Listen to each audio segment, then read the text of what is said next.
repos. Il construit la forteresse tout autour. Mais maintenant, pasteur, la forteresse, c'est quoi? Comment le diable arrive à bâtir de forteresses dans lesquelles il se barricade pour rester dans notre vie? Matthieu chapitre 16, verset 21 à 23. Matthieu 16. Je lis au nom de notre Seigneur Jésus-Christ.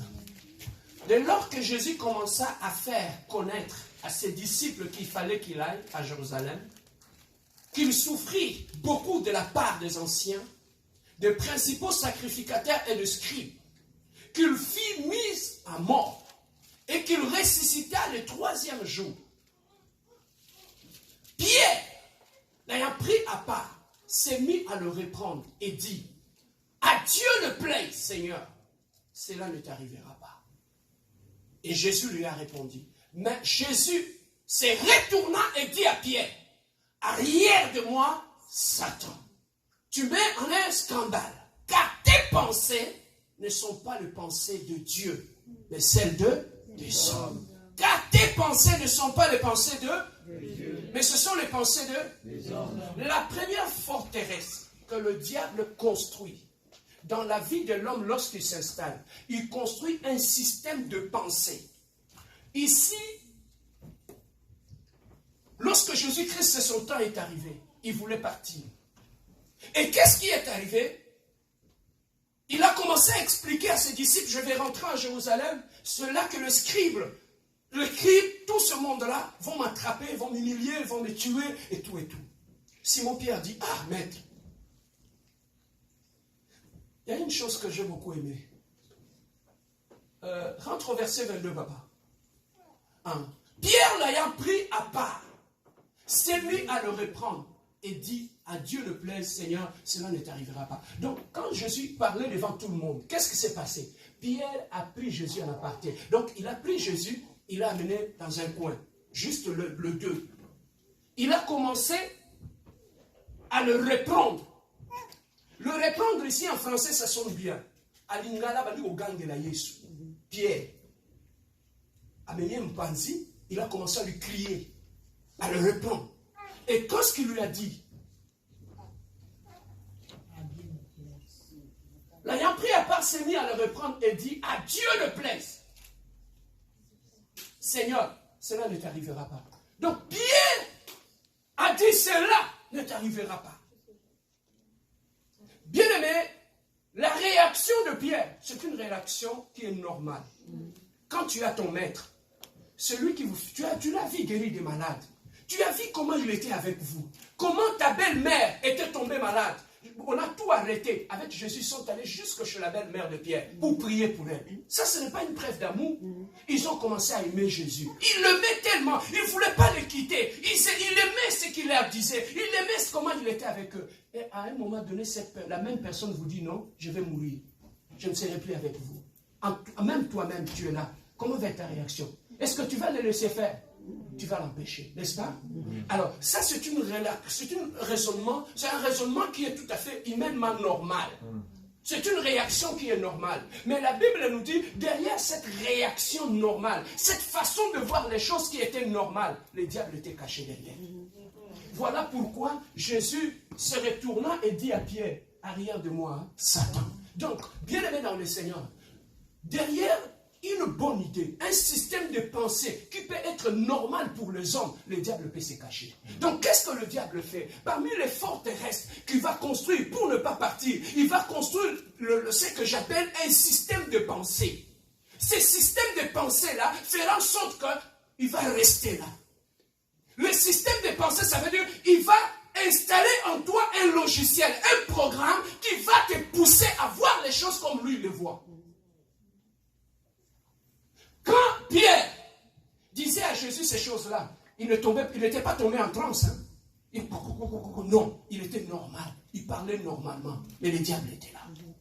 Donc, bien aimé dans le Seigneur, lorsque le diable s'installe dans notre vie, la première des choses qu'il installe, c'est un système de pensée. Et c'est ce système-là qui fera en sorte que tu prendras des décisions par rapport à ce système de pensée. par rapport à cette façon de voir les choses, par rapport à cette façon de réagir. Donc, lui, il s'installe et c'est lui qui commence à contrôler tes émotions et tes pensées. Voilà pourquoi, bien aimé dans le Seigneur, tu peux trouver d'autres personnes, ils te disent comme pasteur, moi, tel que je suis, prenez-moi comme ça. Si vous ne voulez pas, tu passes. Donc, le diable fait pour détruire ta vie. Il peut installer un mauvais caractère. Et c'est ce mauvais caractère-là qui fera en sorte que partout où tu iras, on va te rejeter. Le diable peut installer en toi un mauvais caractère. Lorsque tu iras au travail, on te rejette. Un homme qui te demande un mariage, on te rejette. Tu demandes la main d'une fille, il refuse. Pourquoi? Parce que le diable est caché derrière un caractère. Derrière le caractère, le diable peut se cacher. Il installe un caractère, un mauvais caractère, et il s'installe. C'est ça qu'on appelle des forteresses. Et les forteresses qu'il installe, ça va te donner le prétexte de justifier la présence du diable dans ta vie. Je peux avancer? Le système de pensée te donne un langage. C'est quoi le langage? Tu peux trouver, il y a beaucoup de gens aujourd'hui qui disent, nous les diabétiques, nous les hypertendus, qui t'a dit que tu es diabétique? C'est le système de pensée qu'on a installé en toi, qui fait en sorte que tu vas justifier la maladie que le diable a mis dans ta vie. Et tu peux trouver d'autres personnes qui vont même donner des explications. Papa, une personne qui est possédée par un esprit maléfique trouvera des raisons pour justifier le mal qu'il fait. On trouve des femmes ici. Nous sommes une génération de femmes développées. Nous sommes des femmes instruites, éduquées. Une femme m'a dit, pasteur, nos mamans en Afrique, nous ne sommes pas en Afrique ici, hein, pasteur. Nos mamans en Afrique, c'est parce qu'elles n'avaient pas beaucoup d'éducation. Nos mamans en Afrique, ils ne savaient rien, ils dépendaient de nos papas. C'est ça qui se faisait exploiter, écraser comme des esclaves. On a dit, ah, maman, bateau va nous dire 9 mois dans le monde. Azi qui m'a beaucoup pour la Hollande de la Bissou. Ou bien il était. Pour tuer comme ça, ça. On pose la question à une jeune fille ici. C'est quoi la femme modèle, la femme référence? Je sais pas moi. Je trouve que c'est Hillary Clinton. Ah! Mutazo pelisa bakoni na 5 ans, assez loti. Pour banda makolo, osonga aswali mikate, olia. Okomi na poto, modèle na Hillary Clinton. Vous avez koloka? Oh, c'est quoi un homme? Pour toi, c'est quoi un homme que tu rêves être? Non, moi je vois Obama. Ah, Obama. Papa, je vais vous parler de mon défunt père. Mon défunt père, quand j'étais malade, il ne dormait pas toute la nuit. À chaque 30 minutes, il se réveillait, il vient te voir dans ta chambre. Il vient te voir. Mais demain matin, il doit se réveiller, aller au bureau. Mais toute la nuit, il n'a pas dormi. Quel est cet amour? Mais maintenant, une personne qui a manifesté de tels sacrifices, de tel amour, la commune à Canada, qui est modèle Nanga, et comme Obama.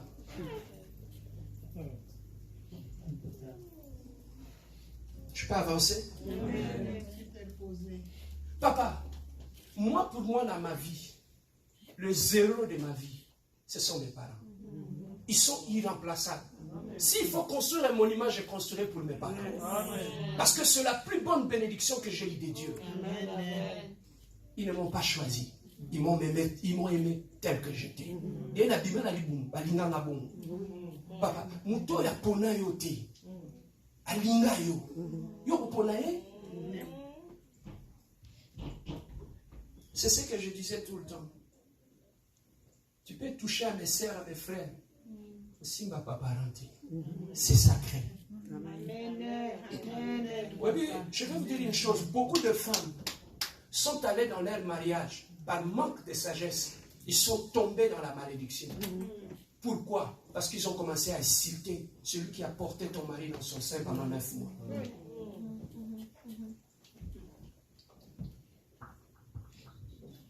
Je parlais avec un frère qui me dit, pasteur, depuis que j'étais petit, j'ai grandi. Moi, si on a pas là. C'est comme maintenant, dis-moi avec des choses comme ça. Comment, papa, la génération Nabiso, les gens se le permettent.